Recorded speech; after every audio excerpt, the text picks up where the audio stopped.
70 গজ। কত গজ? তোরটা তো আড়াই গজ, আড়াই হাত। বর্তমান দুনিয়াটা কতটুকু? আড়াই হাত মাত্র, বেশি লম্বা না। পুরো প্যাস্টেজ মিলে আড়াই গজ। এটার সাথে মাথার সাথে প্যাচ দেয় না, এটা সহ হলো আড়াই গজ, বাকি অবশ্যই থাকে আড়াই হাত। আর আমার আল্লাহ বলতেছেন 70 গজ। কত গজ? 70 গজ। এই প্রত্যেকটা থাকবে লোহা আনকা দ্বারা বানানো। কিন্তু এই লোহার আনকাগুলো বানাইবে কি দিয়া? মিনাল নার, আগুনের শোলকা দিয়া, আগুনের স্ফুলক দিয়া বানানো। ওটা দিয়ে লাগানো হবে। এবার লাগানোর পরে আল্লাহ পাক বলবেন, লাগাইছো? ফেরেশতা বলবে, জি আল্লাহ লাগাই ফেলছি। রশি কি যেগুলো লাগানো শেষ? বলে এবার নিয়ে যাও। কোথায়? সুম্মাল জাহিম, জাহান্নামে নাও। সুম্মাল জাহিমা, অতঃপরে তাকে জাহান্নামে নাও। সল্লু, টেনে হেসড়ে নিয়ে যাও। বলে কেমন টান? সাধারণ টানকে সল্লু বলে না। হেসকে টান, তুমি হেসকে টান। হেসকে টানের আর একটা সিস্টেম আছে। দেখবেন যারা গাছ নামায় না, গাছ কাটে, গাছে এরা মাঝে মাঝে কিছু তাল টানে, তাল লয়, তাল লয়নি কি লয়? যারা কট করে হাতের কাছে কি পরিস্থিতি বলার মতন ভাষা মারে কেন? আছে না নাই? আসে কেন বসনা? সকিনা বাসে হইতো, কথা কয় না। সকিনানি বাসে হইতো, ভালো করি না। আর এমনি তাদের টান কিন্তু সাহাবারাও টানে, টানছে, সাহাবারাও টানছে। এটারও সুন্নত তরিকা আছে, খবর নাই তো? সাহাবায়ে কেরামও গাছ টানছে, তাদেরও তালের একটা সুর ছিল। কি তাদেরটা কি ছিল?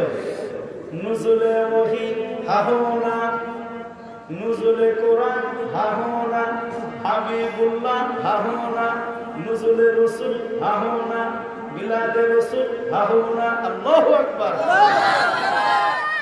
তুই তো আজে বাজে কথা কস। সাহাবায়ে কেরাম কি বলতো? নুজুলে ওহী হাহোনা, ওহী নাযিল হইছে এই দেশে। নুজুলে কোরআন হাহোনা, কোরআন নাযিল হইছে, কথা বলে না। আর আমার সব কথা জানেন না। নুজুলে ওহী হাহোনা। আর আবার বলতেছে কি? বাসে রাসূল হাহি হাহোনা, মানে রাসূল আসছেন এই দেশে। হাবিবে খোদা হাহোনা, এই ছিল তাদের তালের টান। এটা নেই না, কই গেলে বসে না, এগুলি বসে না।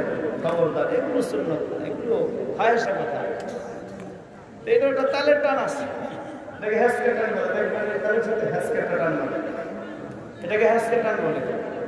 তা জাহান্নামীরা যখন জাহান্নামে রশিদরা টানবে, তো মাঝে মাঝে থমকে দাঁড়াবে ছাগলের মতো। আল্লাহ বলবে কি ব্যাপার? বলে কি আল্লাহ কি করবো? বলে সল্লু, হ্যাসকা টান মা। বলে দেখবেন ছাগল যখন বারবার এভাবে কি বলে থমকে দাঁড়ায়, যে টানের দিয়ে একবার আস্তে আস্তে টান মারে, এরপরে রাগ হয়ে একটা হ্যাসকা টান মারে। কেমন টান? একেবারে ছাগলের পাঁচা টাচা সব উল্টে পড়ে যায়, পানির মধ্যে ভাগ করে না? ঠিক জাহান্নামের কারবারটা এরকমই হবে। ফেরেশতা টান মারবে একবার, দুইবার, তিনবার, শেষবারে দেখবে তো বেশি গালুমি করে, এমন একটা টান মারবে একটা না জাহান্নামের মধ্যে যা ছিটকে পড়বে। আল্লাহু আকবার। এ হলো নেককার আর বদকারের পরিণতি হবে। আজকের আলোচনার সারমর্ম আবার কোথা থেকে টেনে আসি, তাহলে কথাগুলো মনে পড়বে। 1 নম্বর হলো উম্মতের ধ্বংসের কারণ হলো কয়টা? 2টা। বলছেন কে? রাসূল। কি বলছেন? উম্মতের সংখ্যা কম হওয়ার কারণে ধ্বংস হবে, না কি কয় কারণে? 2 কারণে। 1 নম্বর কারণ হলো দুনিয়ার মৌতের ভয়। 2 নম্বর কারণ হলো দুনিয়ার মহব্বত। দুনিয়ার মহব্বত পরিপূর্ণতা লাভ করবে কয় কারণে? 3টা লোভের বাস্তবায়নের দ্বারা। একটা হলো পদমর্যাদার লোভ, আর একটা হলো ধন দৌলত সম্পদের লোভ, আর একটা হলো নারীর লোভ। এইগুলোর দ্বারা হলো উম্মত তার অস্তিত্ব হারাবে। অস্তিত্ব হারানোর স্তর কয়টা? 3টা। 1 নম্বর স্তর হলো রাজত্ব ক্ষমতা হারাবে, রাজত্ব ক্ষমতা হারানোর পরে কিছুদিন ইসলামের উপর তারা টিকে থাকবে ঠিক, দ্বিতীয় পর্যায়ে তারা ইসলামের প্রতিষ্ঠা হারাবে। আর রাজত্ব ক্ষমতা ইসলামের প্রতিষ্ঠা যখন হারিয়ে ফেলবে তখন তাদের ঈমান দুর্বল হবে। আর ঈমান যখন দুর্বল হয়ে যাবে, দুর্বল ঈমানের উপর বিজাতিরা আঘাত করে তাদের উপর বারবার আঘাতের উপর আঘাত করতেই থাকবে। এইভাবে মুমিন মুসলমানরা তাদের অস্তিত্ব হারাবে। তবে এই মুমিন মুসলমানদের অস্তিত্ব টিকিয়ে রাখবেন আল্লাহ পাকের ওয়াদা আছে একটা মাত্র শর্তের বিনিময়ে। শর্তের নাম হলো মুমিন যদি নেককার হয় তবে মুমিনকে আল্লাহ পাক তাদের অস্তিত্ব টিকিয়ে রাখার ক্ষমতা দেবেন। ঠিক কিনা?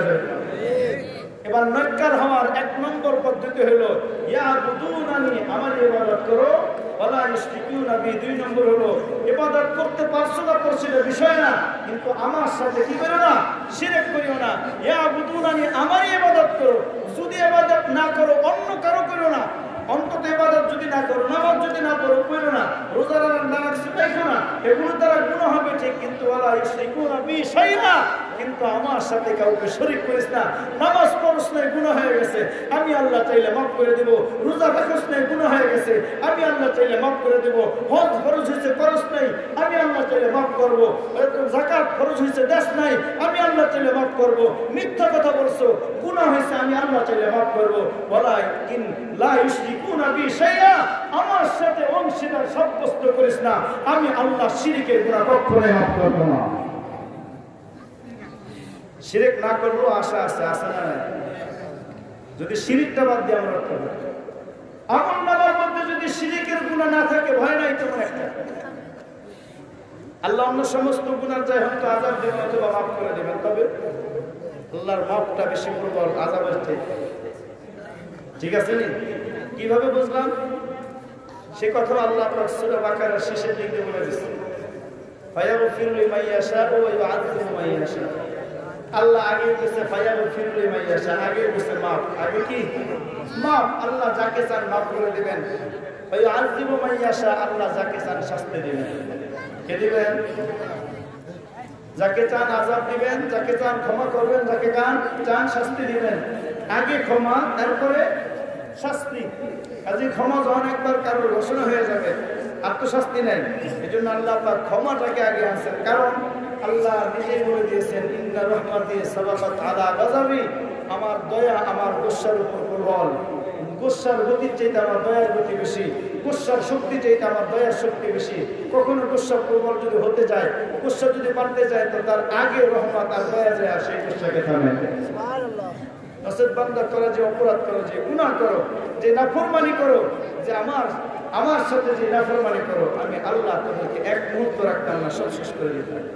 কিন্তু আমার দয়া বেশি, আমি দয়া প্রবল, এই কারণে আমি আল্লাহ পাক তোমাকে এইভাবে শেষ করে দিই। এবার আসেন ভিন্ন ধরনের একটা কথা বলি। হুজুর চলে আসবেন, হয়তো বাবাতি কাছেই চলে আসছেন। ভিন্ন ধরনের একটা কথা বলি। আপনাদের এই বর্তমান মাসের নাম কি? মাশাআল্লাহ, সবাই জবাব দিয়েছে, অনেকে জবাব দিয়েছে শাবান মাস। কোন মাস এটা? কোন মাস? এই মাসের জন্য বরকতের দোয়া করছেন কে? জনাব রাসূলুল্লাহ সাল্লাল্লাহু আলাইহি ওয়াসাল্লাম। একটা বরকতের কথা বলে যাব। এই মাসের মধ্যে বরকতের দোয়া করছেন রাসূলুল্লাহ সাল্লাল্লাহু আলাইহি ওয়াসাল্লাম কিভাবে? আল্লাহুম্মা বারিক লানা ফি রজব ওয়া শাবান। চলমান মাসের একটা বয়ান করে যায়, আল্লাহুম্মা বারিক লানা ফি রজব ওয়া শাবান ওয়া বাল্লিগনা রমাদান। ও আল্লাহ,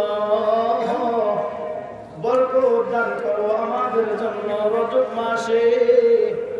ও আল্লাহ, বরকত দান করো আমাদের জন্য শাবান মাসে।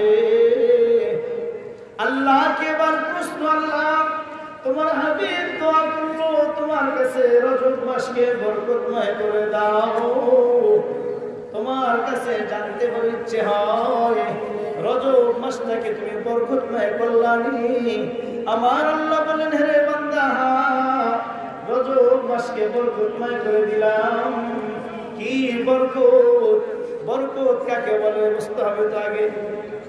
বরকত দোয়া করছে, আপনারা বরকতের পাবো, কিন্তু বরকত কাকে বলে এটা তো জানতে হবে। একজন বলেন তো, বললে বরকত কাকে বলে? একজন তারা বলেন বরকত কাকে বলে? আছে জানা আছে? শুধু বলেন, শুনুন যে বরকত বরকত বরকত। কি অর্থ বরকত? বরকতের অর্থ হলো জিনিস হবে অল্প, পাওয়ার হবে বেশি, কাজ হবে অল্প, কাজের প্রতিদান হবে বেশি, এটাকে বলা হয় বরকত। আমি উদাহরণ দিয়ে বোঝানোর জন্য একটা উদাহরণ দিয়ে থাকি। নোট আছে না, নোট, টাকার নোট, 1 টাকার নোট একটা, 1 টাকার নোট একটা, আর 1000 টাকার নোটও কয়টা? একটা। 2 নোটের নোট তো একটাই, পাওয়ার সমান। কথা বলেন না কেন? 1000 টাকার নোট একটা, 1 টাকায়ও নোট একটাই, দুটোটাই নোট, দুটোটারই সংখ্যা 1, পাওয়ার 1। কারণ 1 টাকার নোটের মধ্যে পাওয়ার 1, আর 1000 টাকার নোট একটাই, কিন্তু পাওয়ার 1000। তবে হবে 1, কিন্তু 1-এর মধ্যে পাওয়ার থাকবে 1000-এর। এটাকে বলা হয় বরকত। এটা কি বলে? বরকত। আল্লাহ পাকের রাসূল আল্লাহর কাছে দোয়া করতেছেন, আল্লাহুম্মা বারিক লানা ফি রজব। আল্লাহ রজব মাসের মধ্যে বরকত দাও। ও আল্লাহ, রজব মাসের মধ্যে কি বরকত দিলা? আমার আল্লাহ বলেন, রজব মাসের বরকত একটা আমল, বরকতে আমল রজব মাসে দান করলাম। যদি ওই আমলের বরকত শুধুমাত্র রজব মাসের মধ্যেই না, দান করলাম রজব মাসের মধ্যে, কিন্তু ওই যে বরকতটা দান করলাম এটা শুধুমাত্র রজব মাসের মধ্যেই না, এইটা আমি আল্লাহ অন্য মাসের মধ্যেও বিস্তারিত করে দিলাম, ব্যাপক করে দিলাম, আম করে দিলাম। আল্লাহ সে আমলটা কি? আমার আল্লাহ বলতেছেন 5 ওয়াক্ত নামাজ। বলে এটার মধ্যে কি বলতো? আমি তো আল্লাহ 5 ওয়াক্ত দিয়েছিলাম না, আমি আল্লাহ দিয়েছিলাম 50 ওয়াক্ত। রাসূল দরখাস্ত করে কমায় এনেছে 5 ওয়াক্ত পর্যন্ত, কিন্তু আমি আল্লাহ যেটা দিই, যেই নেয়ামত দিই, সেটা ছিঁড়ে আনি না। এজন্য আমি রাসূলকে বলে দিয়েছি, এই রজব মাসের 27 তারিখের মধ্যে বলে দিয়েছি, আপনার উম্মতের জন্য 5 ওয়াক্ত নামাজ নিয়ে যান। কিন্তু মনে রাখেন, যে উম্মত 5 ওয়াক্ত নামাজ জামাতে সুন্দরভাবে আদায় করবে, আমি আল্লাহ তাকে শুধু 5 ওয়াক্তের জায়গায় 5 ওয়াক্তের সওয়াবই দিব না, বরং 5 ওয়াক্ত আদায় করলে আমি আল্লাহ তাকে 50 ওয়াক্তের সওয়াব দান করব। সুবহানাল্লাহ। ওয়াক্ত 5, কিন্তু পাওয়ার কি 5? পাওয়ার কত? 50। আমি বলছিলাম কাজ হবে অল্প, বিনিময় হবে বেশি, এটাকে বলা হয় বরকত। তা আদায় করবো 5 ওয়াক্ত, সব পাওয়া যাবে কত অংশে, কত ওয়াক্তে? কিয়ামতের ময়দানে দৈনিক লেখা থাকবে, দেখবে ফজরের দৈনিক 50 ওয়াক্ত নামাজ আদায় করছো তুমি। এবার আল্লাহকে প্রশ্ন করবো, আল্লাহ কবে আর করলাম 50 ওয়াক্ত? বলে না, তুই 50 ওয়াক্ত করিস না, তুই 5 ওয়াক্ত করছিলি, তবে 5 লিখতে যে আমি সামনে শূন্য লাগাই দিচ্ছি। সুবহানাল্লাহ। সুবহানাল্লাহ তো আসতে কেন? সুবহানাল্লাহ। তুই করছিলি 5, কিন্তু আমি 5 লিখে পুরো শূন্য একটা লাগাই দিচ্ছি, 50 হয়ে গেছে। আমার ওয়াদা, এটা আমি বরকত দিব। রাসূল বরকত দোয়া করছেন এই মাসে, কাজে বরকতে আমল দিয়ে দিলাম। এবার আল্লাহর কাছে দ্বিতীয় প্রশ্ন, আল্লাহ আপনার হাবিব দ্বিতীয়ত দোয়া করেছেন, আল্লাহ শাবান মাসে বরকত দাও। আল্লাহ তুমি শাবান মাসে বরকত দিলানি? আমার আল্লাহ বলে হ্যাঁ বরকত। বলে কি দিলা? বলে এই রাত্রটা যে ইবাদতের মধ্যে কাটায়, আমি আল্লাহ ও গুনাহ করছে সারা জীবন ভর, সারা বছর করে গুনাহ করছে, এই রাত্রে এসে আমি আল্লাহর কাছে শুধু বলে তওবা।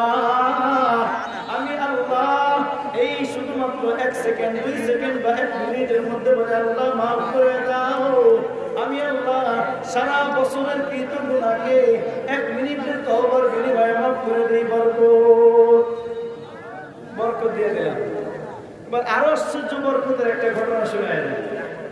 বরকতের রাত্রিটা কিসের রাত্র? একটা রাত্র আছে শবে বরাত, আছে না নাই? এই শাবান মাসের মধ্যে একটা রাত্র আছে, সেই রাত্র না বলে শবে বরাত। বলে কি আছে?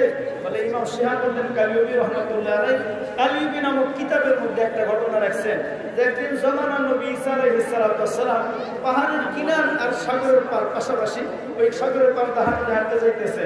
পাহাড়গুলো সব কালো কুচকুচে পাথর দিয়ে বানানো, কালো কুচকুচে পাথরের পাহাড়। হাঁটতেছে হাঁটতেছে হাঁটতে হাঁটতে হঠাৎ করে এক পাহাড়ের চূড়ার দিকে তাকায়, তাকায়া দেখতে পান পাহাড়ের চূড়ায় সাদা ধবধবে একটা পাথর, বিশাল বড় পাথর। একে তো সাদা, আরো অনেক বিশাল বড়। দেখা জামানার নবী ঈসা বড় অবাক, সবগুলো পাথর কালো, একটা পাথর কেন এত ধবধবে সাদা? নিচের দিকে উঠতে উঠতে পাহাড়ের চূড়ায় যায়। ওই পাথরের চতুর্দিক ঘুরে আর পাথরের সৌন্দর্যতা দেখে অবাক হয়ে যায়। কি অবাক? অবাক হয়ে ঈসা বলে সুবহানাল্লাহ। জামানার নবী ঈসা যখন আশ্চর্য হয়ে সুবহানাল্লাহ বলছেন, অমনি আল্লাহ সুবহানাহু ওয়া তাআলা ডাকতে বলে, ও ঈসা বড় অবাক হয়ে গেছো? বলে অবশ্যই আল্লাহ। বলে আরো অবাক করা দৃশ্য দেখতে চাও? বলে হ্যাঁ দেখতে চাই। আল্লাহ বলেন ঈসা আমার নাম নিয়ে পাথরের গায়ে টাচ করো। ঈসা বিসমিল্লাহ বলে পাথরের গায়ে হাত ধরে টাচ করলো। ফাখরাজা মিনহা বাবান, টাচ করতে দেরি পাথর থেকে একটা দরজা খুলতে দেরি নাই। সুবহানাল্লাহ সুবহানাল্লাহ। ঈসা আলাইহিস সালাম আরো অবাক হয়ে গেছে। হাই হাই, একটা চুল ঢোকার জায়গা নেই, কোনো ফাঁকা নেই, একটা দাগ টাগ কিছুই নাই, এইটা দরজা হলো কিভাবে? আশ্চর্য হয়ে বলতেছে সুবহানাল্লাহ, আশ্চর্যের বিষয়। আল্লাহ পাক ডাকতে বলে অবাক হইলা? আল্লাহ পাক আরেকটু আশ্চর্য হয়ে নাও। বলে কি হবে বিষয়টা? বলে ভিতরে ঢোকো। আল্লাহু আকবার।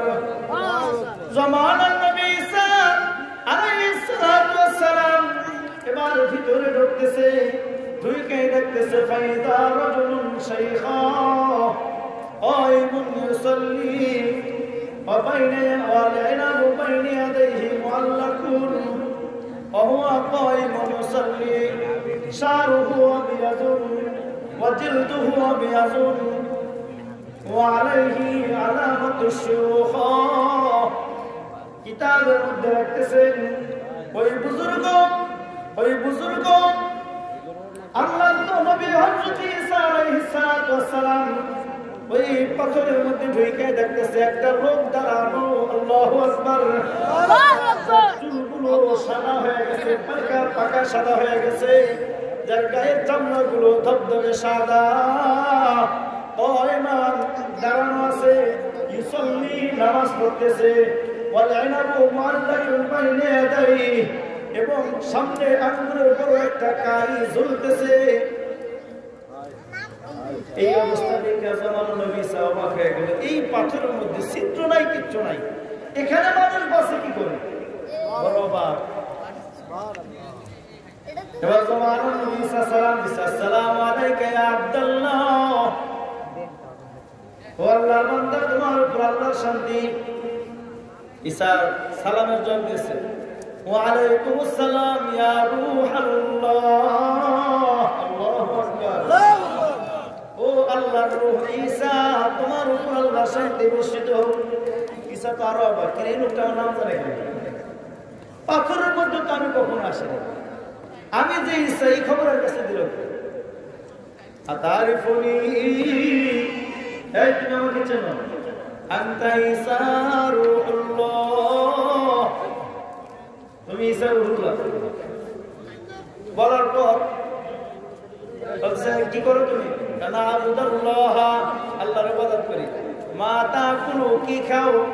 হাদা রিজকি আতানি রাব্বি কুল্লা ইয়াউমা। এই যে দেখতেছো সামনে জ্বলতেছে খুরমা, আরে আঙ্গুর, এগুলো প্রত্যেকদিন আমার বাবা আমার জন্য পাঠায়। বলে কোথায়? বলে হাজির হাজার, এই পাথরের মধ্যে। বলে চাই নাকি? এবার ঈসা আলাইহিস সালাম বড় অবাক। কান্তা বুদাল্লাহ, জামানার নবী ঈসা আলাইহিস সালাতু ওয়াস সালাম ডাকতে বলে কত বছর ধরে ইবাদত করো, কত বছর? এবার বলতেছে না আবুদুল্লাহ বি-আরবাইমিয়াতি সানা, মুনযু আরবাইমিয়াতি সানা, একটানা 400 বছর ধরে আল্লাহর ইবাদত করতেছি। সুবহানাল্লাহ, সুবহানাল্লাহ। তুমি প্রথম ব্যক্তি যে আমাকে প্রথম ডিস্টার্ব করলা, বের হও। 400 বছর ধরে ইবাদত করে কেউ ডিস্টার্ব করে না, তুমি আসতে কেন, বের হও। সুবহানাল্লাহ। নবী সাল্লাল্লাহু আলাইহি সাল্লাম বড় অবাক হয়ে গেছে। হায় হায়, ঈসা আলাইহিস সালাম যখন ওখানে গেছে তখন তার বয়স মাত্র 29 বছর। 33 বছর বয়সে আল্লাহ তাকে আসমান উঠে নিয়ে গেছে। খ্রিস্টানরা বলে 16 বছরে হত্যা করা হয়েছে, আর আমাদের কোরআন আর হাদিস বলেন আল্লাহ তাকে আসমান উঠে নিয়েছে। ব্যবধান তো এখানে তাদের সাথে আলাদা। এখন ঈসা আলাইহিস সালাম 29 বছর বয়সে অবাক হারে 400 বছর ধরে ইবাদত করছে। এই লোকটা তামাশাতে 1000 গুণ বেশি শ্রেষ্ঠ, বেশি সম্মান। আল্লাহ তুমি তো আজকে আমাকে একটা আজীব অত্যন্ত বড় সম্মানী ব্যক্তির সাথে সাক্ষাৎ করেছে, শুকরিয়া, আলহামদুলিল্লাহ।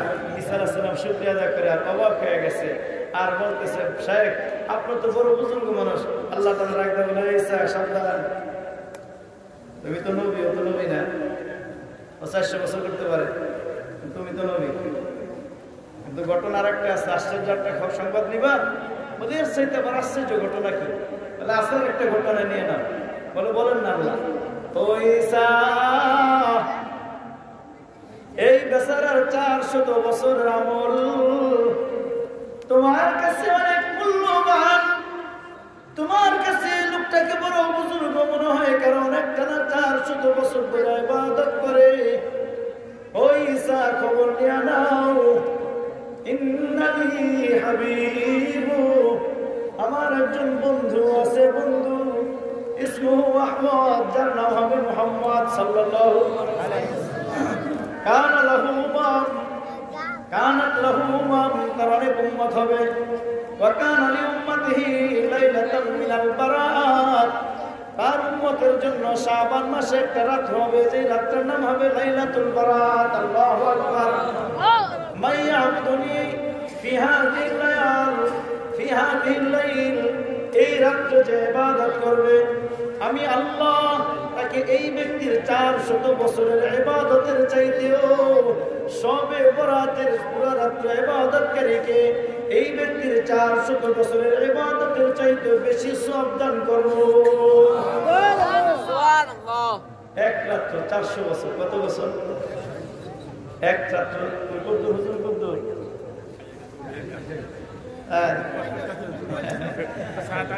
দুপুরে খাই নাই,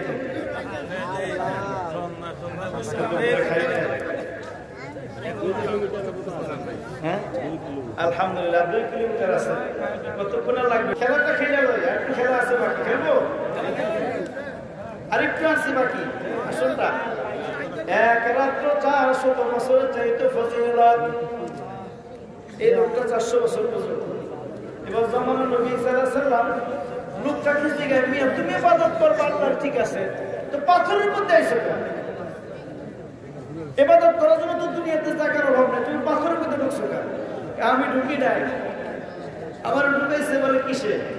এবার বলতেছে কানালি উম্মি, কানালি উম্মি, এ যুবক যার মা আছে কান পাইতে শুনে নি, ও যুবক যার বাবা আছে কান পাইতে শুনে নি।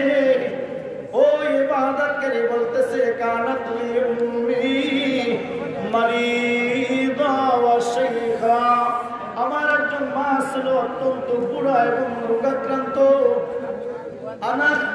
আমি তার খিদমত করতাম। আমি তার কি করতাম? খিদমত করতাম। কিন্তু এই মার খিদমত করার কারণে আল্লাহর ইবাদত বেশি করতে পারতাম না। এই ইবাদত শুরু করতাম, মা আহ করে আওয়াজ দিত, ইবাদত ছেড়ে দৌড় মারতাম। একনিষ্ঠভাবে আল্লাহর ইবাদত করতে পারতাম না। একদিন একটু বিরক্তি ভাব ছিল, মা তোমার এই কারণে আমি আমার মাওলার ইবাদত ঠিক মতো করতে পারি না, আগে থেকে ইবাদত করবো। বলতেছে ইবাদত করতে চাও? মা বলতেছে, মা সন্তানকে বলতেছে ইবাদতের পাগল, ইবাদত করতে চাও? বলে হ্যাঁ মা, ইবাদত করতে চাই। বলে ঠিক আছে মা, হাত তুলছে, আল্লাহ তুমি আমার ছেলেকে একনিষ্ঠভাবে ইবাদত করার সুযোগ করে দিও, যেখানে কোনো দুনিয়ার আওয়াজ বুঝবে না, দুনিয়ার আলো বুঝবে না, দুনিয়ার বাতাস বুঝবে না, এমন একটা জায়গায় তুমি ইবাদতের ব্যবস্থা করে দিও। দুনিয়ার ইমানদার ওই যুবক বলে, মা দোয়া করছেন কোনদিন বাস্তবভাবে আমি জানতাম না। একদিন এইভাবে এই কিনারা দিয়ে হাঁটতে হাঁটতে আমি আসলাম, এই পাথরটা দেখে আমিও বড় অবাক। পাথরের কাছে আসলাম, হঠাৎ করে পাথরের এই দরজাটা খুলে গেল, আমি ভিতরে ঢুকলাম। ঢোকার সাথে সাথে অটোমেটিক দরজা বন্ধ হয়ে গেল। আওয়াজ আসলো, আওয়াজ, তোর মা তোর জন্য দোয়া করছিল, একনিষ্ঠভাবে ডিস্টার্বহীন ভাবে আওয়াজ নেই এমন জায়গায় তোর ইবাদতের ব্যবস্থা করার জন্য। মা গুনাহগার হতে পারে, মায়ের দোয়ার মধ্যে কোনো কমতি থাকে না, প্রেম কম থাকে না। মা বেনামাজি হতে পারে, তার সাথে বেয়াদবি করা যাবে না। মা কাফের থাকতে পারে, তার সাথে বেয়াদবি করা যাবে না। মা ভিন্ন ধর্মী হতে পারে, তার সাথে বেয়াদবি করা যাবে না। মা দোয়া করছেন, আমার আল্লাহ ডাকতে বলতেছেন মায়ের দোয়া ফিরাই না। এজন্য দরজা আটকে গেছে, আওয়াজ আসলো ইবাদত কর, তোর যত মনে চায় কর। আল্লাহু আকবার। আজকে 400 বছর পূর্বে পাথরে ঢুকছে, ইবাদতে মশগুল। এবার ঈসা বলে দিন রাত বুঝো কেমনে? কি বলে? দিন রাত বুঝো কেমনে? বলে হ্যাঁ, এটা আমার ভাবে একটু সুযোগ দেন, দিন রাত বোঝার একটু সুযোগ দেয়। বলে কি? বলে যখন দিন হয় তখন একটু আলো আলো হয়, যখন রাত হয় তখন একটু অন্ধকার অন্ধকার হয়, মানে আলোটা একটু কমে যায়। সবসময় আলো, এবার যখন দিন হয় আলোটা বাড়ে, তখন রাত্র হয় তখন আলোটা একটু কমে, বাস এতটুকুই হয়। এর দ্বারাই বুঝি এখন দিন এখন রাত।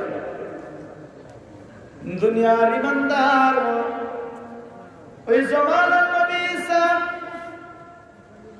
আলাইহিস সালাতু ওয়াস সালাম নিজের মায়ের কথা মনে পড়ে যায়। ও যুবক, যার মা জীবিত আছে খিদমত কর। সমাজে সম্মানী হতে হইলে বাবা মার খিদমত করো, সম্মানী হতে পারবা।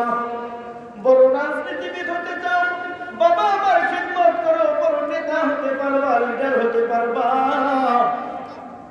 দুনিয়ার জিন্দগিতে বড় ধনী হতে চাও, পিতা মাতার খিদমত করো, আল্লাহ তোমাকে ধনী বানায় দিবে। আল্লাহর সন্তুষ্টি পেতে চাও, পিতা মাতার খিদমত করো, আল্লাহ সন্তুষ্ট থাকবেন। তুই যদি পিতা মাতাকে সন্তুষ্ট করতে পারো, আল্লাহ তোর উপর অটোমেটিক সন্তুষ্ট। ঘটনায় পর্যন্ত শেষ না, আর একটু আছে বলবো। জামানার নবী ঈসার বড় লোক জাগছে, লোক 12 লোক করা তো ভালো, কি বলেন? 12 লোক করা ভালো না? আর অস্ট্রেলিয়াটা আলেম হবে, আমারটা হবে না কেন? আমারটা মাদ্রাসায় আলেম বানাই দেবে, সমস্যা আছে না?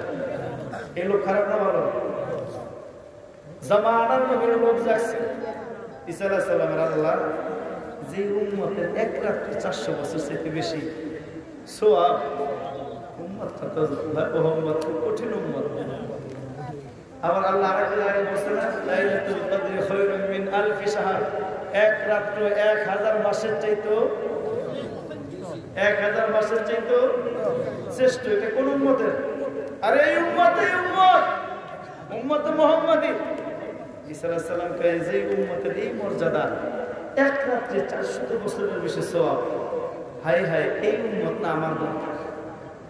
তো ঈসা আলাইহিস সালাম আল্লাহর কাছে উম্মতের মর্যাদা শুনে লোক বাড়াই দিলেন, উম্মতটা আমার দাও।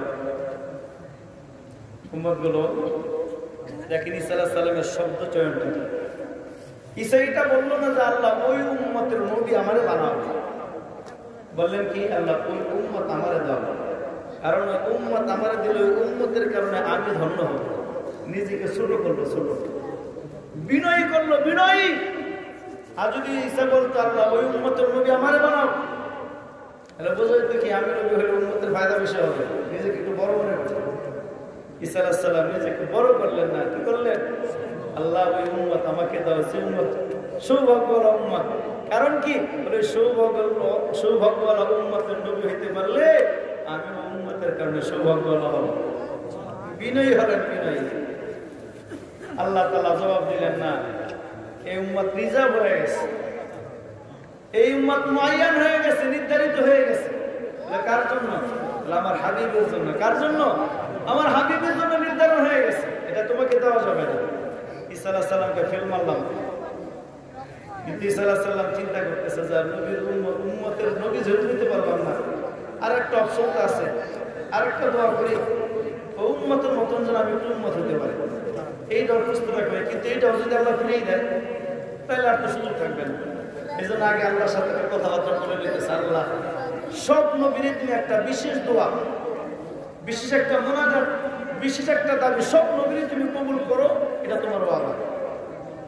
অন্যান্য নবীরা যারা ছিল তারা করছে, তারা বাস্তবায়ন হয়ে গেছে তাদেরটা। আমি ঈসা কিন্তু এখনো পর্যন্ত সেই দোয়াটা করি নাই, এখনো পর্যন্ত সেই দোয়াটা আমি কাজে লাগাই নাই, যেটা তুমি কবুল করবা, ফিরিয়ে দিবা না। আজকের এই মুহূর্তে আমি সেই দোয়াটা করবো, ফিরিয়ে দিতে পারবো না। আল্লাহকে পাগলামি করতেছো, বলো বলো কি দোয়া তোমার, বলো। ঈসা আলাইহিস সালাম বলতেছেন, আল্লাহ উম্মত চাইলাম, দিলা না, তোমার কাছে একটা চূড়ান্ত দরখাস্ত, এটা তো ফিরিয়ে দিতে পারবো না, তুমি কবুল করতেই হবে, তোমার ওয়াদা, আর তুমি তো ওয়াদার খেলাফ করো না। এই জন্য বলে কি দোয়া করো তুমি, বলো। ঈসা আলাইহিস সালাম বলতেছে, আল্লাহ যদি উম্মত আমার নাই দাও, তাহলে ওই নবীর উম্মত বানায় এই উম্মতের কাতারে দাঁড় করে। সুবহানাল্লাহ, সুবহানাল্লাহ। আল্লাহ বলে, ঈসা আগে বিনয় হয়েছো, আর এখন আমার নবীর পাগলামি দেখাইতেছো, নবীর ইশকে দেখাইতেছো, আমার নবীর উম্মত হওয়ার প্রেম দেখাইতেছো। আমার নবীর প্রেম যদি কেউ দেখায় আমি তো তাকে ছাড়ি না, আমি তো তাকে একা ফালাই দিতে পারি না। যাও, দোয়া মঞ্জুর, তুমি আখিরি জমানায় আবার তুমি আসবা দুনিয়াতে, তোমাকে আমি আসমানে নিয়ে আসবো, আবার তুমি যাইবা দুনিয়াতে, তবে নবী হিসাবে না, তুমি যাবা উম্মত হিসাবে। আবার আসবে, এই কোরআনকে আবার ঈসা আলাইহিস সালাম প্রতিষ্ঠিত করবে, ইসলামী নেতৃত্ব দিবে, আবার বিশ্ব ইসলাম প্রতিষ্ঠা হবে কোরআন। এরপর আস্তে আস্তে আবার চলে যাবে ঈসা আলাইহিস সালাম, একসময় দুনিয়া থেকে বিদায় হয়ে যাবে। ঈসা আলাইহিস সালামের কবরটা বিশ্বনবীর কবরের পাশে হবে, ডান পাশে। পাশে বিশ্বনবীর কবরের ডান পাশে আবু বকর রাদিয়াল্লাহু তাআলার কবর, কিন্তু আবু বকর রাদিয়াল্লাহু তাআলার কবর আর বিশ্বনবীর কবরের মাঝখানে একটা ফাঁকা জায়গা আছে, ফাঁকা জায়গা। কার জন্য? বলে এটি ঈসা আলাইহিস সালামের জন্য ফাঁকা করা আছে। পাইলাম কোথায়? রাসূল বলেছে, কুনতু আনা ওয়া ঈসা হাকাযা ওয়া আকুনু ফিদ দুনিয়া ওয়া জিতু ফিদ দুনিয়া হাকাযা ওয়া আকুনু ফিদ দুনিয়া হাকাযা ওয়া আকুনু ফিল কবরি হাকাযা ওয়া আকুনু ফিল হাসর হাকাযা ওয়া আকুনু ফিল জান্নাতি হাকাযা। আমি আর ঈসা রূহের জগতে এইভাবে পাশাপাশি ছিলাম, আমি আর ঈসা দুনিয়াতে আসছি পাশাপাশি এভাবে। ঈসার পরে তো নবী আসা নবুয়তের দিক দিয়ে, ঠিক কিনা? বলে আমি আর ঈসা পাশাপাশি দুনিয়াতে এভাবে আসছি, দুনিয়াতে এভাবে ছিলাম। আকুনু ফিল কবরে হাকাযা, আর ঈসা আমি দুনিয়াতে কবরের মধ্যে দুজন এইভাবে পাশাপাশি থাকবো, পাশাপাশি। আর কি হবে? বলে আকুনু ফিল হাসরে হাকাযা, দুইজন হাসরের ময়দানে এইভাবে পাশাপাশি থাকবো। ওয়া আকুনু ফিল জান্নাতি হাকাযা, আর দুইজন জান্নাতের মধ্যে এভাবে থাকবো। আনা আবুহু ওয়া হুয়া ইবনি, আমি হব তার বাপ আর সে হবে আমার সন্তান। সুবহানাল্লাহ, সুবহানাল্লাহ। আয়াতের শেষের দিকে কথাটা কি বললো এটা? আল্লাহ রাসূল বলতেছেন, আমি হব বাপ, ও হবে সন্তান। বাপ আগে আসে না সন্তান আগে আসে? বাপ আগে আসে। অথচ আদম আগে, আমাদের নবী আগে আসছেন না ঈসা আগে আসছেন? রাসূল বলতেছেন সে হবে সন্তান, আমি হব বাপ, সন্তান আগে আসলো, বাপ পরে আসলো। এটা উল্টা কথা না? কি বলেন? এই উল্টা কথা সমাধান করতে শেষ করে একটা কথা বলে লাগবে না, পেঁচ লাগাই দিলে না, পেঁচের সমাধান করবো করে না। রাসূল সাল্লাল্লাহু আলাইহি সাল্লামের দুনিয়াতে স্ত্রী ছিল কয়জন? টোটাল 11 জন। এট এ টাইমে ছিল কয়জন? 7 জন। কয়জন? 7 জন। মোট 11 জন স্ত্রী রাসূলের। তো একসাথে একই সময়ে 7 জন ছিল।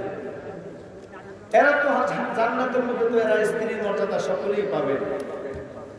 এছাড়াও আল্লাহ রাসূলের সাথে জান্নাতের মধ্যে 2টা নারীর বিবাহ হবে। কয়টা নারী? এই 2টা নারীর একটা নারী হলো হযরত আসিয়া আলাইহা সালাতু ওয়াস সালাম, ইমরাতে ফিরাউনের স্ত্রী। ফেরাউন তো জাহান্নামে যাবে, আসিয়া তো জান্নাতে যাবে, জাহান্নামের লোকেরই আসিয়ার বিয়ে হইবে। এই জন্য আসিয়ার তো স্বামী থাকবে না, কই যাইব? তো আল্লাহর জন্য ত্যাগ দিছে, বলতেছে আসিয়ার ক্ষেত্রে আল্লাহ রাসূল বলে দিছে আসিয়া আমার স্ত্রী হবে দুনিয়া আখিরাতে জান্নাতে। আরেকজন মহিলা হবে, সেই মহিলার নাম হলো মারিয়ম। সেই মহিলার নাম কি? মারিয়ম। বলে সে জান্নাতে আমার স্ত্রী হবে। এবার আল্লাহ রাসূল যে বললেন ঈসা আমার সন্তান, আমি তার পিতা, এ কথার অর্থ হলো ঈসা আমার জান্নাতি স্ত্রীর সন্তান হিসাবে সন্তান, আর আমি তার পিতা জান্নাতি স্ত্রীর স্বামী হওয়ার কারণে তার পিতা। সমাধান হলো নি? পাইছেন তো সমাধান? আমার কাছ থেকে বেঁচে পুরো কথা পেয়েছিল। জান্নাতি স্ত্রীর সন্তান হিসাবে আমি তার পিতা, আর আমি যেহেতু জান্নাতি স্ত্রীর স্বামী সেই হিসাবে ওই স্ত্রী যেহেতু সে দুনিয়াবী সন্তান, সুতরাং সেই হিসাবে সে আমার সন্তান। এই জন্য আল্লাহ রাসূল বললেন আমি আর ঈসা রুহের জগতে এইভাবে পাশাপাশি রুহেছিলাম, দুনিয়া তো আসছি পাশাপাশি আসছি, কবরও দুজন থাকবো পাশাপাশি, হাসরের উঠবো দুজনের পাশাপাশি, আর জান্নাতের মধ্যে থাকবো দুজন পাশাপাশি। সে হবে সন্তান, আমি হব পিতা। সে হবে সন্তান, আমি হব পিতা। বলে বাপ যেমন পিতার সন্তানটা সেরকমই হয়, ঠিক কিনা? এজন্য কিয়ামতের ময়দানে, হাসরের ময়দান যখন শুরু হয়ে যাবে, তখন বিভীষিকাময় অবস্থা হবে। উম্মত দৌড়াদৌড়ি শুরু করবে, হায়াতুনা ইলা আদম, ইয়া আদম কুনতা আবিনা আউওয়ালান, তুমি আমাদের সর্বপ্রথম জাতির, আমাদের পিতা, আদি পিতা, ইসফা লানা, আমাদের জন্য সুপারিশ করো। আর হাসরের আযাব সহ্য হয় না, আদম বলবে লাস্তু লাহা, আমি এটার যোগ্য না, ইতি ইলা নূহ, নূহের কাছে যাও। নূহ বলবে আমি এটার যোগ্য না, যাও অমুকের কাছে যাও। নূহ বলবে যাও ইব্রাহিমের কাছে যাও, ইব্রাহিম বলবে আমি এটার যোগ্য না, ইব্রাহিম এইভাবে ছেড়ে দিবে। যাও মুসার কাছে যাও, মুসা বলবে আমি এটার যোগ্য না, বলে যাও তোমরা ঈসার কাছে যাও। ঈসা বলবে চলো চলো, সবাই বলছে যাও, এ নিজে যায় নাই। ঈসা বলবে চলো চলো আমার বাবার কাছে চলো। শব্দটা বলবে চলো যাবো মাই, আসো আমার সাথে আসো। আদম পাঠাই দিছে যাও তোমরা যাও, আমি যাব না। নূহ পাঠাই দিছে যাও তোমরা যাও, আমি যাব না। উম্মতকে ছেড়ে দিছে একা একা, যাও উম্মত চলে যা, ইয়া নাফসি ইয়া নাফসি, আমার চিন্তাই তো আমি বাঁচি না, তোর কথা কোথায় ভাববো, যা ভাগ। নূহ বলবে যা ভাগ, ইব্রাহিম বলবে যা ভাগ, শীষ সবাই বলবে যা ভাগ, মুসাও বলবে যা ভাগ। তো ঈসার কাছে আয়েশা বলবে যখন, তখন বলবে আমি তো আমার বাবার সন্তান, মুহাম্মদের সন্তান, আমি তোমাদেরকে ছেড়ে দিতে পারি না। উম্মতকে যেরকম আমার বাবা ছাড়ে নাই, আমিও তোমাদেরকে ছেড়ে দিতে পারি না। কোথায় যাইবা তোমরা? চলো আমার সাথে বাবার কাছে চলো। কেউ পারবে না তোমাদের জন্য সুপারিশ করতে, কেউ পারবে না। তোমরা গেলেই করবে তা না, আমি সন্তান হয়ে বাবার কাছে আবদার করবো, তো ফিরে দিতে পারবে না। সন্তানটা তো যোগ্য সন্তান, যোগ্য সন্তান যখন বাবার কাছে কিছু দাবি করে ফেলায়, তো আল্লাহ কি করে? বাবা কি করে না? ফিরে দেয় নাকি? ফিরে দেয় না। তো ঈসা আলাইহিস সালাম বলতেছে না, আমার বাবা উম্মতকে ফালায় থাকে নাই। দেখো হাসরের মধ্যে সব জায়গা থেকে আওয়াজ আসতেছে, ইয়া নাফসি ইয়া নাফসি, আদম নাফসি নাফসি, নূহ নাফসি নাফসি, শুআয়ব নাফসি নাফসি, ঈসা নাফসি নাফসি, মুসা নাফসি নাফসি, সবাই নাফসি নাফসি নাফসি নাফসি। বাবাও নাফসি, ছেলেও নাফসি। বাবা নবী, সেও বলতেছে নাফসি, ছেলে নবী, সেও বলতেছে নাফসি। বাবা নবী ছেলে নবীকে ভুলে গেছে, ছেলে নবী বাবা নবীকে ভুলে যাবে, কেউ কাউকে স্মরণ করবে না, সবাই সবাইকে ভুলে গেছে। শুধু গোটা হাসরের ময়দান থেকে একটা জায়গা থেকে আওয়াজ আসবে, উম্মতি উম্মতি রব্বি হাবলি উম্মতি, রব্বি হাবলি উম্মতি। একটা জায়গা থেকে আওয়াজ আসবে, আওয়াজ। গোটা হাসরবাসী অবাক হবে, সব জায়গা থেকে আওয়াজ আসতেছে, নাফসি নাফসি উম্মতি উম্মতি। আওয়াজ কোত্থেকে আসে? আওয়াজের সাথে কান লাগাইবে, ওই আওয়াজের পিছনে পিছনে দৌড়াইবে। দেখবে ভিক্ষার ঝুলি সামনে বিছায় দিছে, আর আল্লাহকে বলতেছে আল্লাহ আমার উম্মত আমাকে দাও। আমাকে কি করবে জানি না, আমার উম্মত আমাকে দিয়ে দাও। সুবহানাল্লাহ। আমার উম্মত জাহান্নামকে দিও না, আমি সহ্য করতে পারবো না। আমার উম্মতকে জাহান্নামে দিও না, আমি সহ্য করতে পারবো না। আমার গুনাহগার উম্মতগুলোকে আমার উপর দিয়ে দাও। রাসূল বলতেছেন, রাসূল তো সুপারিশ করবেন, কি বলেন, নেককারদের জন্য সুপারিশ। আরে সুপারিশ তো নেককারের প্রয়োজন নাই। তারপরে রাসূল করবেন, সেটা ভিন্ন বিষয়। সুপারিশ কার জন্য দরকার হয়? যার মধ্যে দুর্বলতা আছে তার জন্য না সুপারিশ প্রয়োজন হয়, ঠিক কিনা জোরে বলেন? যার যোগ্যতা আছে তার সুপারিশ লাগে না, তার কি লাগে না? সুপারিশ লাগে না। এই জন্য রাসূল বলে গেছেন, ইন্না শাফাআতি ওয়াজাবাত লি উম্মতি আল মাসি, আমার সুপারিশকে আমি আমার গুনাহগার উম্মতের জন্য ওয়াজিব করে নিলাম। আমার গুনাহগার উম্মতের জন্য আমার সুপারিশকে আমি ওয়াজিব করে নিলাম। এই জন্য ভিক্ষার ঝুলি ছেড়ে সামনে দিবে, ভিক্ষার ঝুলি সামনে রেখে আল্লাহকে বলবে, রব্বি হাবলি উম্মতি, আল্লাহ তুমি আমাকে কি করবে এটা তোমার বিষয়, কিন্তু আমার গুনাহগার উম্মতগুলো আমাকে দিয়ে দাও। একটা উম্মত তুমি জাহান্নামে দিতে পারবা না, একটা উম্মত দিতে পারবা না। তো আল্লাহ পাক ডাক দেয়া বলবে, হাবিব কি বলতে চান? তো মাকামে মাহবুবে রাসূল দাঁড়ায় যাবে, মাকামে মাহমুদ একটা জায়গা হবে হাসরের ময়দানে, মাকামে মাহমুদ। ওই মাকামে মাহমুদের জন্য দোয়া করা হয়েছে। ওই মাকামে মাহমুদে যখন রাসূল থাকবেন, ঠিক ওই মাকামে মাহমুদে দাঁড়ায়া আল্লাহ পাকের সামনে রাসূল নত হয়ে পড়বেন। কি হয়ে পড়বেন? নতজানু হয়ে যাবেন। বুখারী শরীফ দ্বিতীয় খণ্ডের হাদিস বলতেছি মিয়া, নতজানু হয়ে অর্থাৎ একেবারে সিজদায় পড়ে যাবে।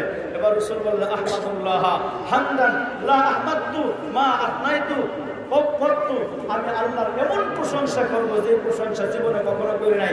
আল্লাহ পাক খুশি হয়ে যাবে, ডাক দিবে, ইরফা রাসাক, মাথা উঠান, ইশফা তুশাফা সাল তুতা, কি চান তাই দেওয়া হবে, চান যা চান তাই দেওয়া হবে।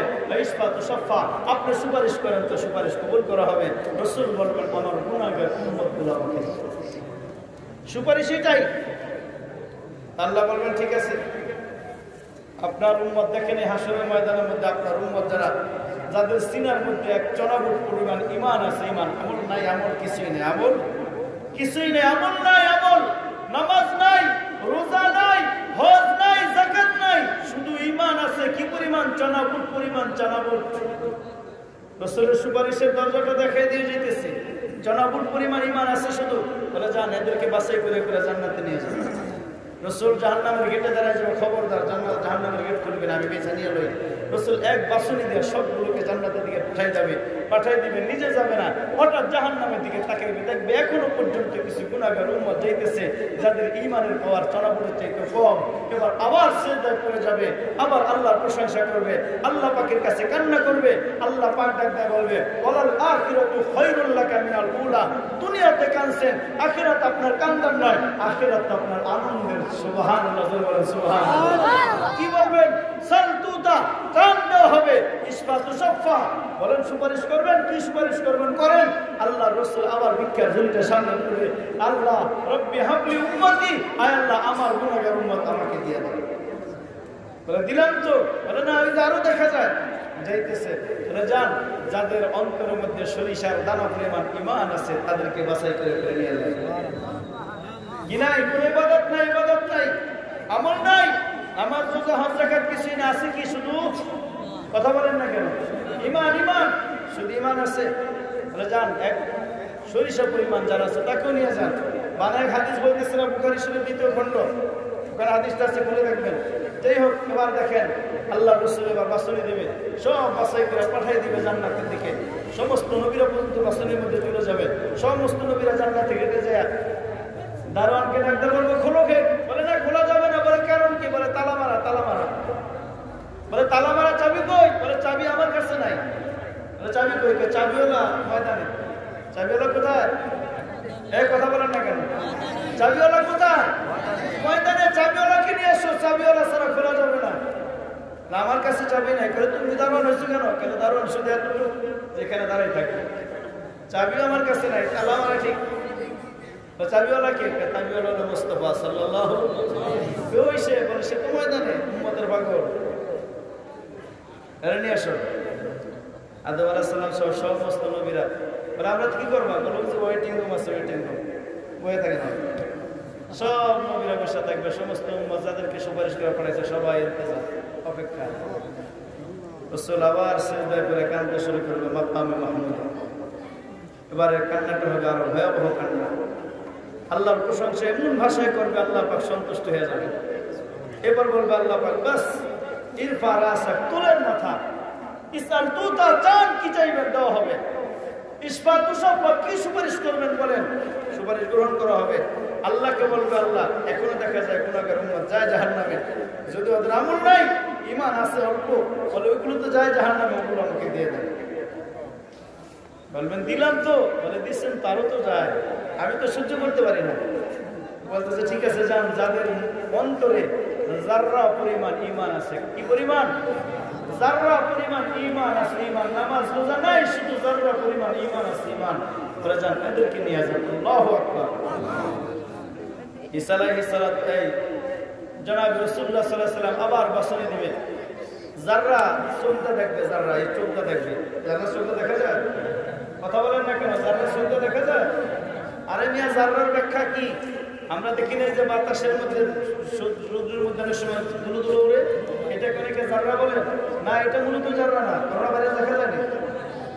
দেখা যায় বটে, তবে মাইক্রোস্কোপ দিয়ে, ঠিক না?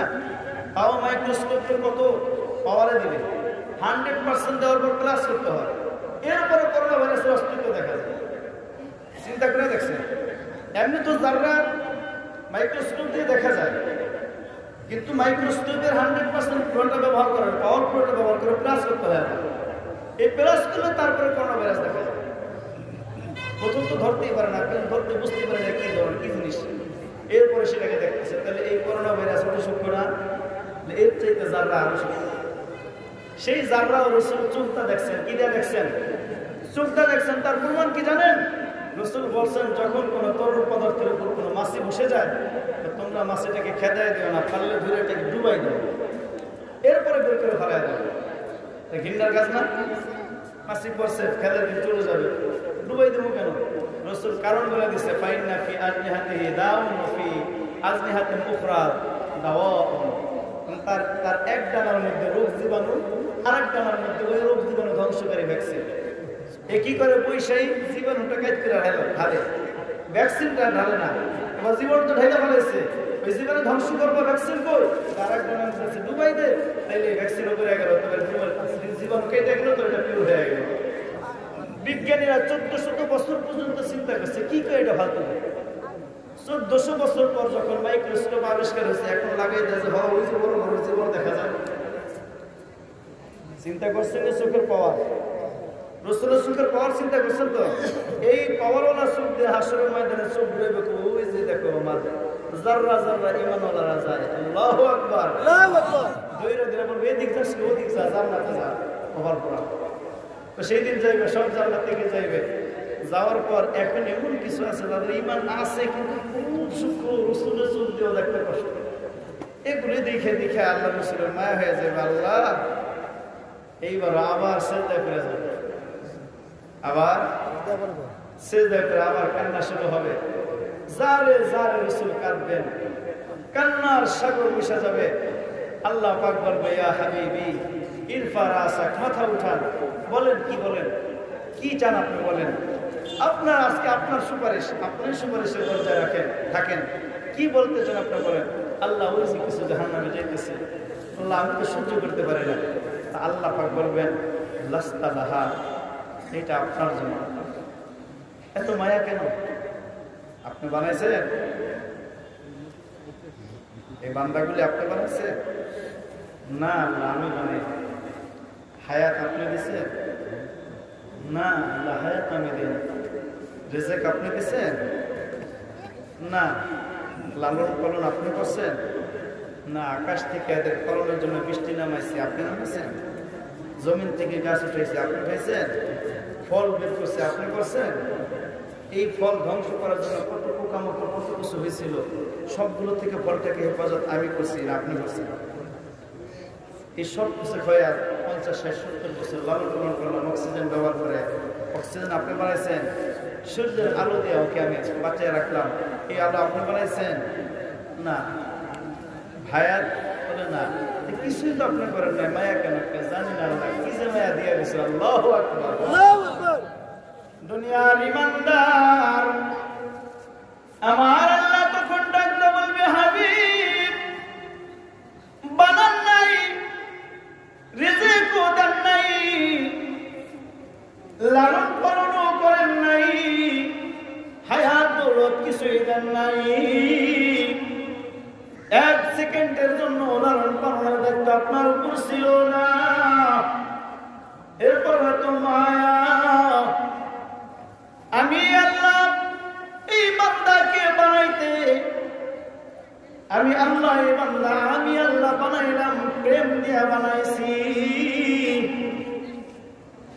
আসমান বানাইছি এক হুকুমে, এক হুকুমে। কথা বলেন। আসমান বানাইলাম এক হুকুমে, জমিন বানাইলাম এক হুকুমে। আসমান ও জমিনের মাঝে সূর্য বানাইলাম এক হুকুমে, জমিন ওই চন্দ্র বানাইলাম এক হুকুমে, জান্নাত বানাইলাম এক হুকুমে। ইন্নামা আমরুহু ইযা আরাদা শাইআন আইয়াকুলা লাহু কুন ফায়াকুন। আমি আল্লাহ যখন কিছু বানাইতে চাই শুধু বলি হও, হও বলতে দেরি হইতে দেরি নাই।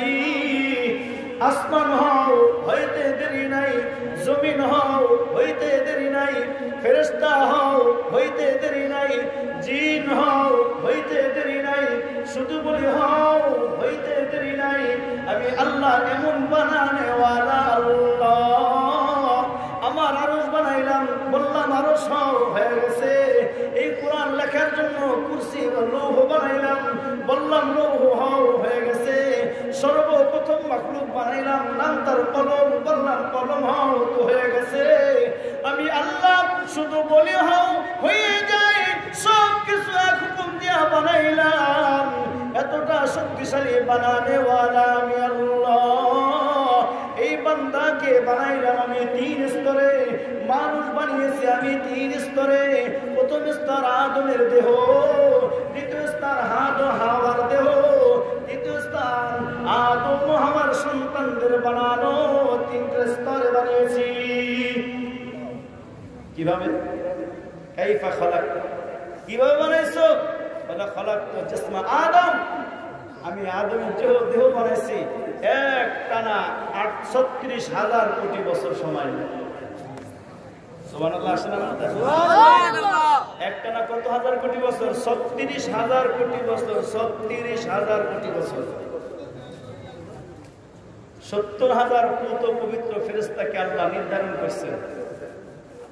বলে বানাইছো কি দিয়া? বলে আরবাতে আসে 4টা জিনিস দ্বারা বানাইছে। কয়টা জিনিস? 4টা জিনিস। কি? আগুন, পানি, মাটি, বাতাস। কয় জিনিস? 4 জিনিস দ্বারা বানাইছি। কিভাবে? আল্লাহ পাক নিজে বলতেছেন। আল্লাহ পাক নিজে বলতেছেন, ইন্না খালাকনাল ইনসানা মিন নুতফাতিন আমশাজ। এর আগে আমরা আল্লাহ বলছি, হাল আতা আলাল ইনসানি হিনুন মিনাদ দাহরি লাম ইয়াকুন শাইআন মাযকুরা। মানুষের এমন একটা সময় গেছে তারা কিছুই ছিল না, ঠিক না? মা কুনতা শাইআ, তুই কিছুই ছিলি না। হইলাম কোথেকে? জাআলতুকা শাইআ, আমি তোকে কিছু বানাইছি। মা জাআলতানি, কি বানাইছো? জবাব দেয় জাআলতুকা রূহা, তোকে রূহ বানিয়েছি। এসব কথা কোন দিকে থেকে কোন দিকে যায়? তোকে রূহ বানিয়েছি। বলে তাই নাকি? বলে এই দেহ, মা কানা লি রূহিকা জাসাদা, তোর রূহের কোনো দেহ ছিল না। বললাম কোথায়? ফাখালাকতু লি রূহিকা জাসাদা, আমি আল্লাহ তোর রূহের জন্য একটা দেহ বানাইলাম। কাইফা খালাকতা, কিভাবে বানাইছো? আলা সালাসাতি মারাতিবা, 3 মর্তবায়, 3 স্তরে। কয় স্তরে? আউয়ালু আল মারতাবাতুল উলা, প্রথম স্তর খিলকাতে আদম, আদমের সৃষ্টি। কিসের সৃষ্টি? বিআইয়ি শাইইন খালাকতা, বলে কোন জিনিস দ্বারা বানাইছো? বলে 4 জিনিস। বলে কি কি? আগুন, পানি, মাটি, বাতাস। কিভাবে? বলে ৭০,০০০ পুত পবিত্র ফেরেশতাকে হুকুম করছে, ওই ফেরেশতারা যা, আগুন আনা হলো আগুন, মাটি আনা হলো মাটি, বাতাস আনা হলো বাতাস, পানি আনা হলো পানি। সব কিছু করে এবার মিশ্রণ কর। মিশ্রণ করতেছিল আর আমি আল্লাহ দেখতেছিলাম। কি মিশ্রণ? মানে একটানা 12 লক্ষ বছর পর্যন্ত মিশ্রণ তৈরি করতেছিল। কত বছর? 12 লক্ষ বছর পর্যন্ত মিশ্রণ তৈরি করতেছিল। এই মিশ্রণ তৈরি হয়ে যাওয়ার পর আল্লাহ পাকের সামনে বলতেছে, ফেরেশতারা আল্লাহ মিশ্রণ হয়ে গেছে। বলে তাই নাকি? বলে হয়ে গেলে কাজ হবে না, আরো একটা কাজ করতে হবে। বলে কি কাজ? এই মিশ্রণগুলোকে জাররা জাররা টুকরো টুকরো করে ফেলো। মিশ্রণগুলোকে জাররা জাররা টুকরো করো। এবার সবগুলোকে টুকরো করা হয়ে গেল। কি করবো আল্লাহ বলে, এবার আমি আল্লাহ যেই জাররাকে যেই জাররার পাশে লাগাইতে বলবো ওইটাকে ওই জায়গায় ফিটিং করবি, খবরদার না উপরে চলবে না। আমি আমার বান্দা বানাবো, প্রেম নিয়ে বানাবো। প্রেমের জিনিস আস্তে আস্তে বানায়, ঠিক না? সময় নিয়ে বানায়। দেখবেন বাড়িতে বাচ্চা আসলে মেয়ে বাচ্চা গাদা হাতে নিয়ে এক টিভি পুতুল বানায় নাকি? এক টিভি বানায় পুতুল কি করে? আস্তে আস্তে টিপা মাথা বানায়, চোখ বানায়, নাক বানায়, কান বানায়, ঠোঁট বানায়, জিহ্বা বানায়, দাঁত লাগায় নাই, নখ লাগায়, পা লাগায়, হাত লাগায়, হ্যাঁ নাকের মধ্যে ঘুরে ঘুরে সুন্দর করে আস্তে আস্তে ধীরে ধীরে বানায়, ঠিক কিনা? চলে বানানোর পর এটার জন্য মায়া লাগেনি? কিভাবে বুঝলাম মায়া লাগে? একটু পরে আসতেছে। এবং মোহাম্মতের দিন আস্তে আস্তে বানায়। আল্লাহ আদম আলাইহিস সালামের দেহটা বানাইতেছেন, ফেরেশতাকে বলতেছে খবরদার যে জাররার পাশে যেটা লাগাইতে বলবো আমার হুকুমে সেটা লাগাইবা। পায়ের দিক থেকে বানাইতে শুরু করছে, বানাইতে দেহ পর্যন্ত এই পর্যন্ত বানাইছে। সময় নিচ্ছে 12,000 কোটি বছর। হুজুর বানোয়াট কথা বলেন কেন? না, বানোয়াট কথা বলি না। শরফে মুস্তফা নামক একটা কিতাব আছে, খুলে দেখবেন। ওই কিতাবের মধ্যে বিস্তারিত বর্ণনা আছে কিভাবে আল্লাহ বানাইছে। যাই হোক, 12,000 কোটি বছরে শুধু দেহ বানাইছে। এবার আল্লাহ কয় এই 12,000 কোটি বছর পর্যন্ত আমি দেখাই দিয়ে তোমাদের দ্বারা ফিটিং করে বানাইলাম। এবার তোমাদেরকে একটা ক্ষমতা দিয়ে দিলাম, ফেরেশতারা কি করো, আমার এই বান্দার জন্য একটা সুন্দর চেহারা তোমরা বানাইবা, আমি বলবো। ফেরেশতারা মেহনতে লেগে গেল চেহারা বানানো। ওই জাররা জাররা একটার পর একটা লাগায় বানাইতেছে, বানাইতে 3,000 কোটি বছর পার হয়ে গেছে। আল্লাহর সামনে একটা চেহারা আছে, হাসানুন, এটা তোমার বান্দার একটা সুন্দর চেহারা। আল্লাহ পাক ডাকতে বলে হাযা হাসানুন ফামা হুয়াল কবি। এটা যদি সুন্দর হয় তাহলে বিশ্রী কি? এটা যদি সুন্দর হয় তাহলে বিশ্রীটা কি? আর এটা সুন্দরই হয় না, বিশ্রী বাদ দাও। আল্লাহু আকবার। ফেরেশতারা কত বছর মেহনত করছে? 3,000 কোটি বছর। এবার 3,000 কোটি বছর মেহনত করে আমরা বলতেছে বাদ দাও, আরো সুন্দর করে বানাবো।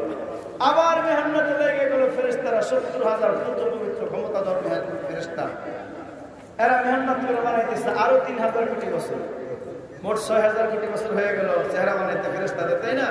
এরপরে সামনে ধরছে হাযা ওয়াজহু আবদিকা হাযা হাসিনুন। আগে কইছে হাসানুন, এবার কয় হাসিনুন। হাসানুন মানে ভালো, হাসিনুন মানে অতি ভালো।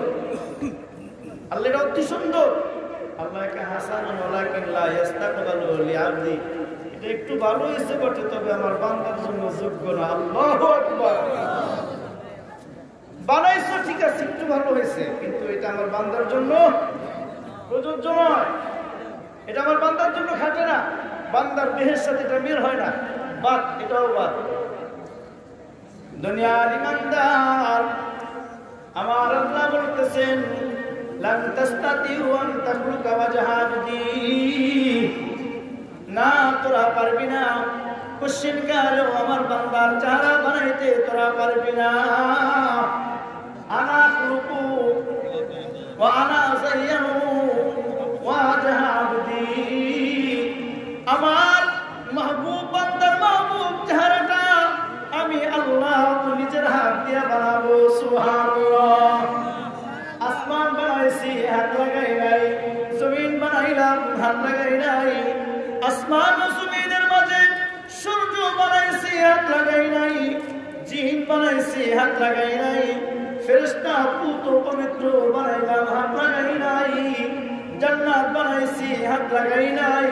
জাহান্নাম বানাইছি, হাত লাগাই নাই। আমি আল্লাহর আরশ বানিয়েছি, হাত লাগাই নাই। কোরআন লিখতে লৌহ বানাইছি, হাত লাগাই নাই।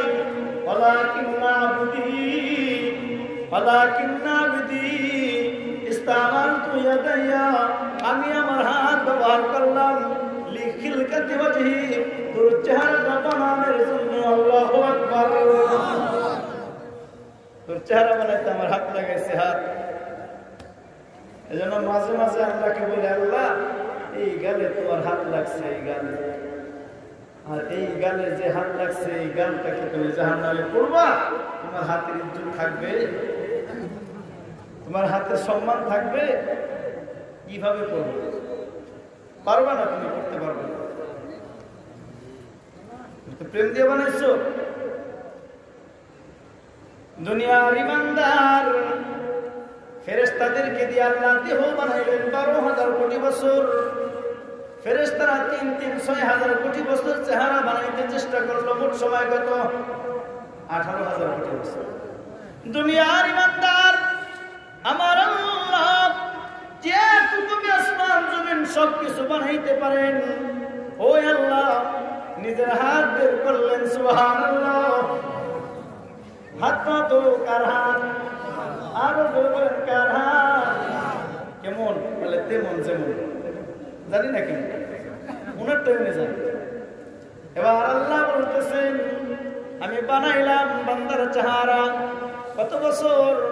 1 বছর, 2 বছর, 1000 বছর, 2000 বছর, 1 কোটি বছর, 2 কোটি বছর নয়, একটানা 18,000 কোটি বছর পর্যন্ত দীর্ঘ সময় ডলিয়া ডলিয়া, মাজিয়া মাজিয়া, বসিয়া বসিয়া, ডলিয়া ডলিয়া, মাজিয়া মাজিয়া, বসিয়া বসিয়া আমি আমার বান্দাকে, বান্দার চেহারাটাকে সুন্দরভাবে সাজাইলাম। আল্লাহু আকবার।